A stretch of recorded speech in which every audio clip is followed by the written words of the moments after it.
Good morning, good morning, good morning. Welcome to the Be Your Own Hero show. I am your hero. I'm Sacred Rights. I'm Sacred Rights. And I would like to thank the New Thought Media Network for continuing to give me this platform in which I can practice, in which I can practice, which I can practice. I shame because I don't know where I would be without this show. I don't know where I would be without this show. So thank you to everyone that helped participate to help me have my show. All right, so as you see, I'm in yet another what do you call this? Another viewpoint. That's right, but that's not what I'm looking for. Studio. Oh man, I can't remember what I'm calling these things. But anyway, this is a new place. So I am in the basement of my. I was trying to still trying to remember the name, but whatever. All right, so I'm in the basement of my my dad's man cave, and they're trying to be quiet now. I'm realizing they're trying to be quiet now because I just came up and I gave everybody a hug and said I was doing my show. Now they're being quiet. And I was like, oh no, I wanted you to hear the background noises. I wanted to hear that, but Jerome is over. He's having doing something with his mom and all that stuff. Just got really quiet. So I was hoping there would be some background noise, but anyway, they're being respectful. They're being respectful. All right, so welcome, welcome, welcome. There's so many things to talk about. There's so many things to talk about today. So see, you hear it now, right? So anyway, so let's talk about let's talk about let's talk about the sermon. Let's talk about the sermon because if y'all don't know, if y'all don't know, I did my first sermon. I think it's my first. From what I can remember, this is my first sermon, and I was scared. I was scared, and it was so strange to me it being scary because I have this show. I have this show, right? And using the same muscles, right? But I don't know. I got scared. I got scared, and so the my sleep beforehand was trash. It was trash. you know, and and yesterday afterwards, I fell out. Well, it took me a while to fall out, but I fell out like wired with energy. But mindless of that, let me let you into the show. Well, the sermon, in case you missed it. In case you missed it, I was doing a speak-in for Rockland CSL. CSL stands for Creative Science and Living. Yes, I think that's right. And she asked me to do it so long ago that I completely forgot about it. I was like, what? Because also of my aphasia, I don't have that quickness of dates. So anyway, it came up on me and I decided to write some things down. And I think that's what made the difference. The fact that I wrote some things down as opposed to doing this show, which I do off the cuff. So I decided to talk about one of the things I talked about on the show because I felt like I didn't give it the good pouncing that I wanted to. I didn't give it the good, field goal kick, right? So let me talk about this a little bit. This was, oh my, the feeling, the theme. I don't know if it's theme, if it's called theme or whatever, but it was oh my. And so I was giving them different instances of oh my.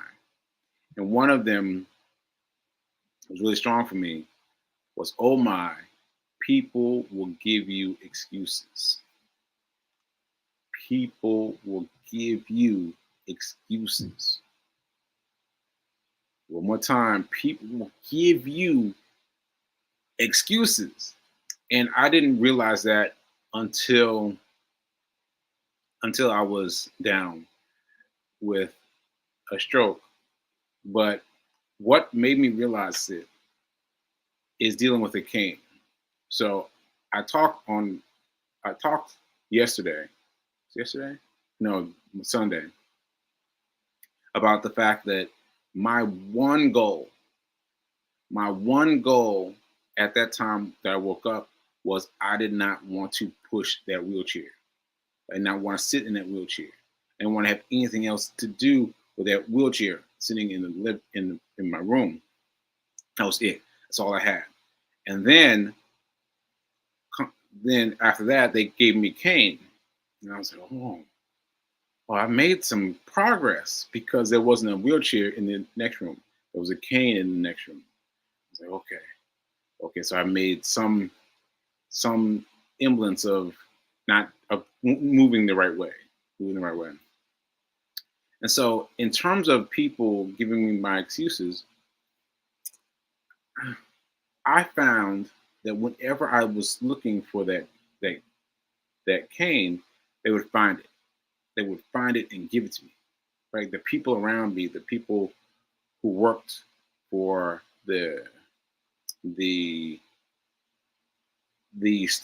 places, the places. Can't remember the name of it now, but the places where they would give you things, right? They always were ready with things. If I wanted that cane, they would find it. They would find it, regardless of where it was. They would find it. They find it, and if I asked them for it, they would go find it wherever it was. If they couldn't find that one, they go find a new one, right? That said, when I told them, that I could not find it, that's where they operate off of.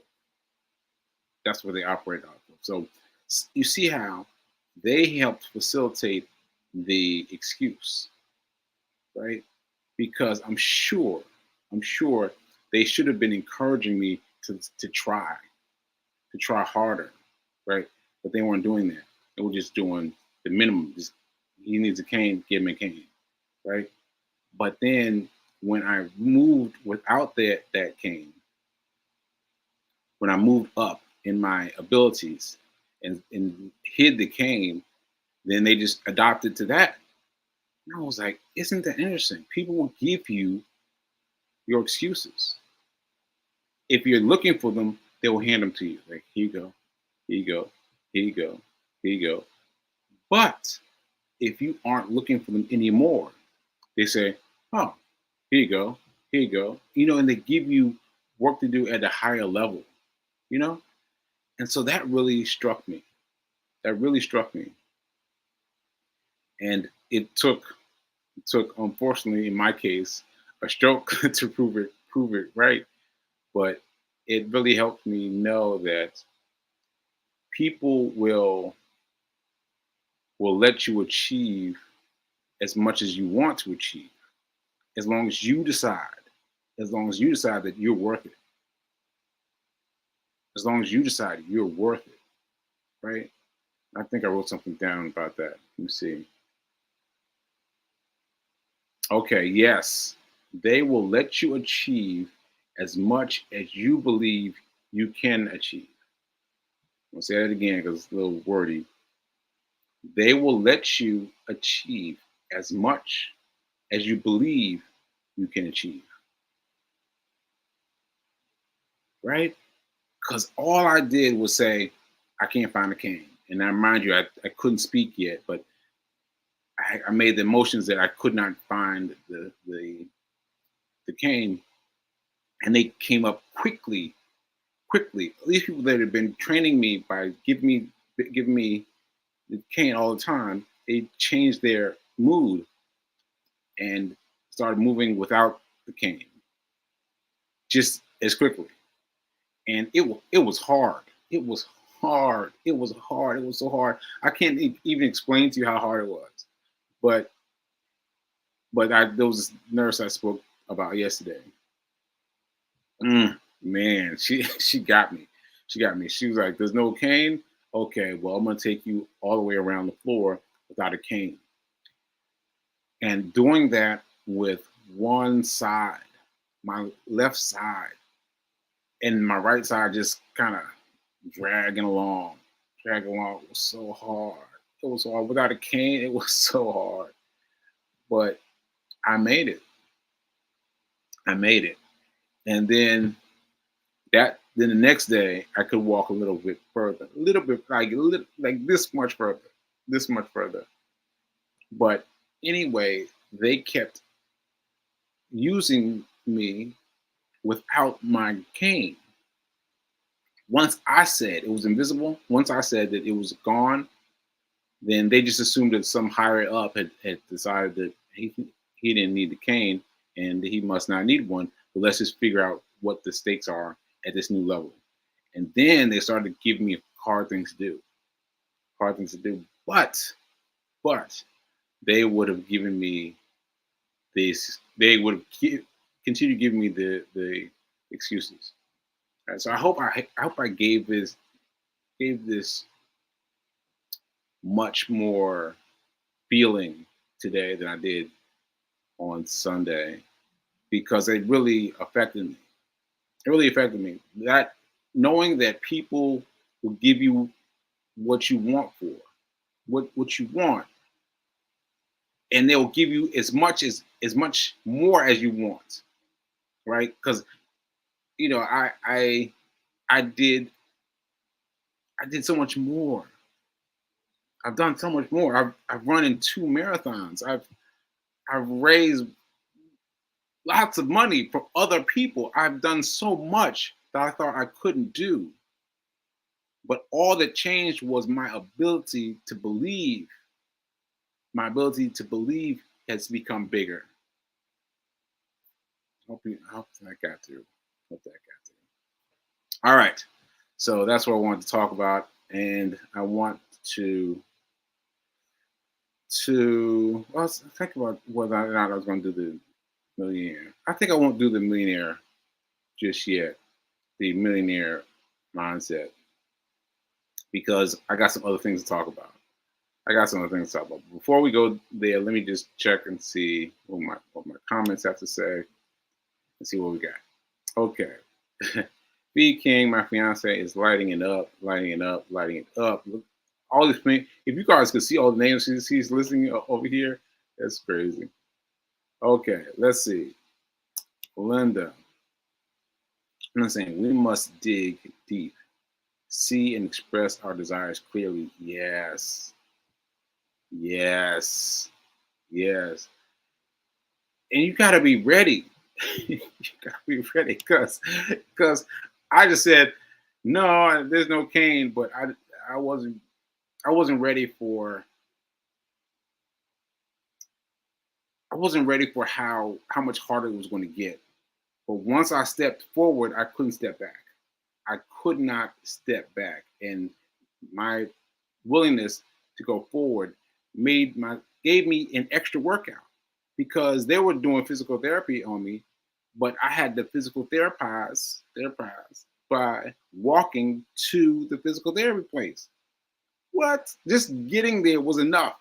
Just getting there was enough. And then once we're there, then we gotta do the extra exercises. So, woo, that was rough. That was rough. But I learned that you have to set smaller goals. I mentioned this yesterday on the I mentioned this on Sunday. But another one of my old minds was you have to create smaller goals. You have to create smaller goals. You have to create smaller goals. Don't we appeal with your goals. Come down here and accomplish that small goal. All right. Anyway, let me see. Okay. Let's see. Linda, sometimes our soul leads us even when we doubt ourselves. Come on, Linda. Come on. Come on. Yeah. Yeah. Yeah. And imagine me for a moment. Just imagine me in this this place, not able to communicate with these people that are doing these things to me every day, and just deciding that I was just going to stand on the fact that my cane was hidden in the bathroom, and I was just going to stand on that, and just to be alone, essentially, to be alone, essentially, because there's no one I can relate to. There's no one I can communicate with. Just me, just me, just me and my God, just me and my God. Like that was it. That was it, and that got me through. That got me through. Ashe, Ashe. All right, let's see. Let's see how my Sophie King um is adding people to watch the show. And let me see what else she might be saying. Names. Good morning from the mountains of Colorado. That's Linda. Names. All right. All right. And here's Reverend Mel. Let's see what Reverend Mel's saying. Sekou's my sermon was fire. I'm laughing because we keep having this argument. I mean, I relent and I give, but Fee sent me the tape of the show. Oh, I should show that. I should show that. Yes, I should show that. And so let me show that. But anyway, I can't see anything but the mistakes. I can't. I just see the small things that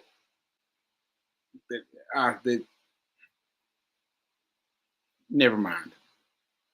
Never mind. I am giving myself over to Mel, to Fee, to everyone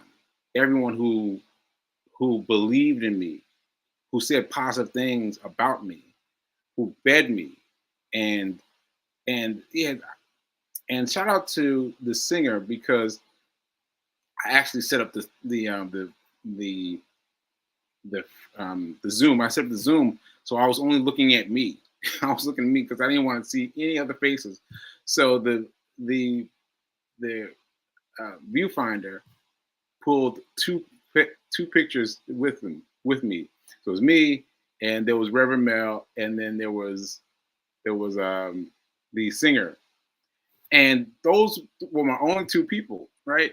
And the singer, was very expressive, and she kept me going. She kept me going because she would do things and say things and all that, and that kept me going because Reverend Mel was taking notes. I didn't realize she was taking notes on me.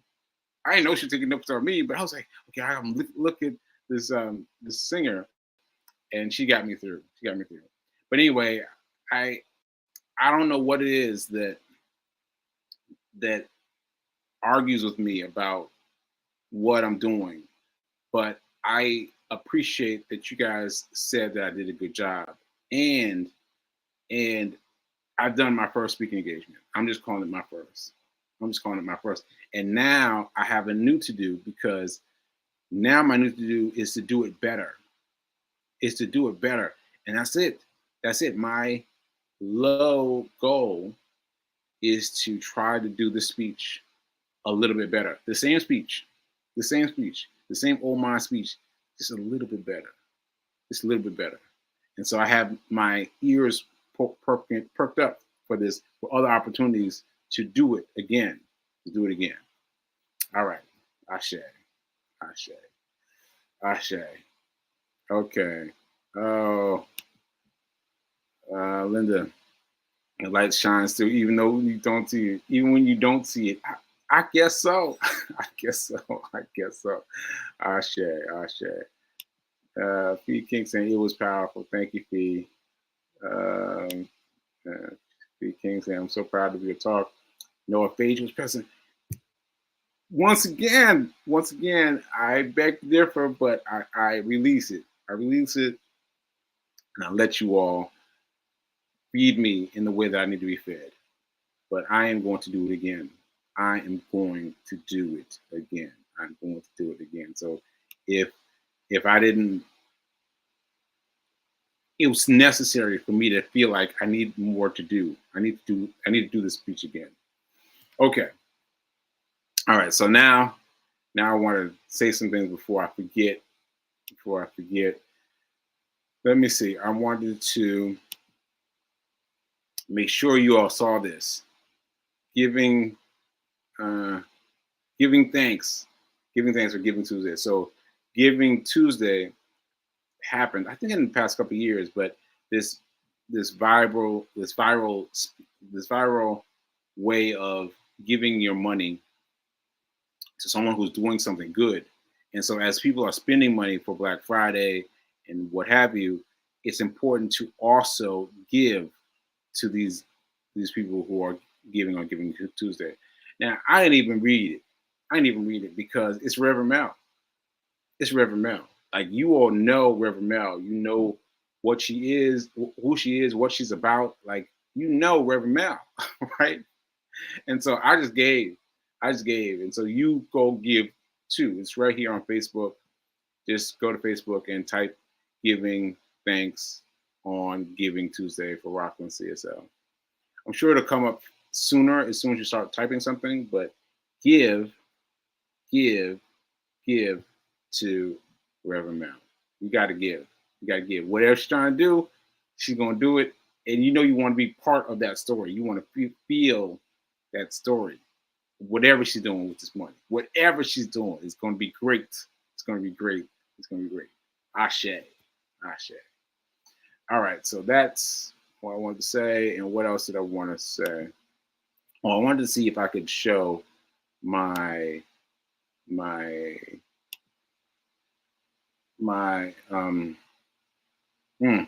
I can't think of the word now. Oh, okay. This is the the snippet. Oh, okay. Here we go. Here we go. Oh no, it keeps on auto playing without me doing anything. Okay, here we go. Here we go. Share this tab instead. Okay, and let me put myself in.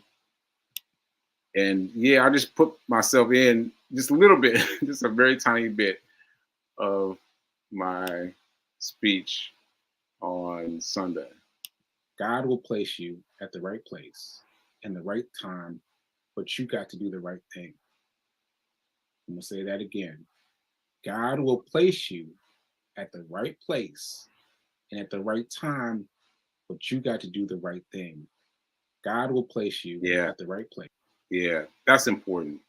That's important. And I use this quote because people quoted this back to me. It stood out for people on the receiving end, and and to know that it resonated with people that such they wrote it down, that they kept track of it, really blew me away. Really blew me away. Ashe, ashe. So yeah, God will place you at the right place and at the right time, but you have to do the right thing. You got to do the right thing. And I am going to keep these points in these bullet points from the play, from the speech. I'm going to pull them in to the speech every day because I feel like there's so much here, and I want to get good with this sermon. This sermon. Okay. Okay. Reverend Mel saying thank you. Thank you. Thank you, Reverend Mel, for all that you do. For all that you do. For all that you do. Okay. So now I want to show you. I think P King, you were sending me these to show, right? You were sending me the wait a minute, where is it now? Where is it? Yes, you were sending me these, I believe, I think she was sending me to share these. Okay, so here we go. This is from her show yesterday. and it was so fun. I was listening to it as I was running, but it was fun to hear her talk about the diamonds that I included in her wedding ring. So here we go. Here we go.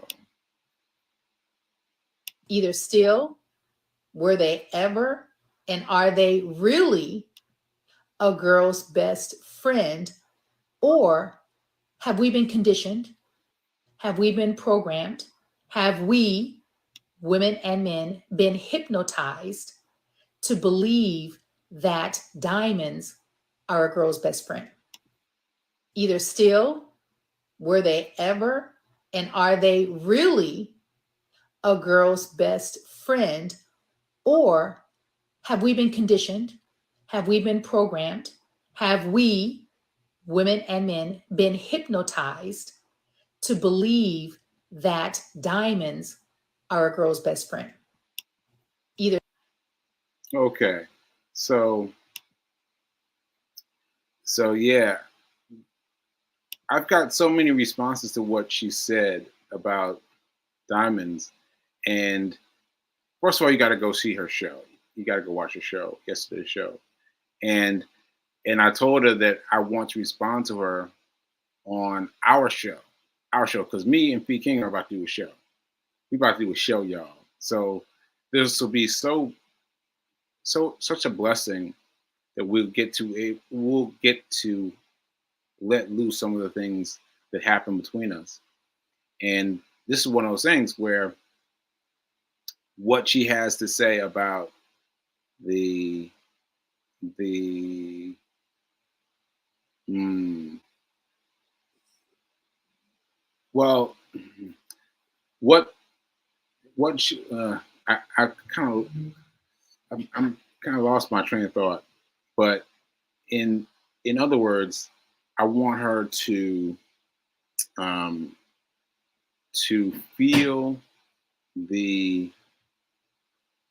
okay. This is what happened. This is what happened. Uh, Someone opened the door to the basement, and I was distracted by the noise, and I was like, "Ooh, what? Is somebody coming?" So that's what happened. That's what happened in real life. That's what really happened. So anyway, I want to. Um, I will get back to you about where we're going to put the show. Where we're going to put the show, because we're going to put it. She wants to launch it on New Year's. So yeah, we're going to put it together. We're going to put it together. All right. So I've used up my time, but I wanted to really emphasize that my oh my speech has so many pieces that I want to unpack, with you. And so help me help you. Help me help you. All right. And thank you for being with me. Thank you for supporting me. Thank you for letting me know that the sun is shining out for me even when I don't feel it. That's all I need to know. That's all I need to know. All right. Ashe. So if you have any speaking engagements, if you need somebody to speak, hit me up, because I've just given you a snippet of what I've spoken about. So hit me up to practice. All right. Ashe. All right. So I'll see you mañana. Later.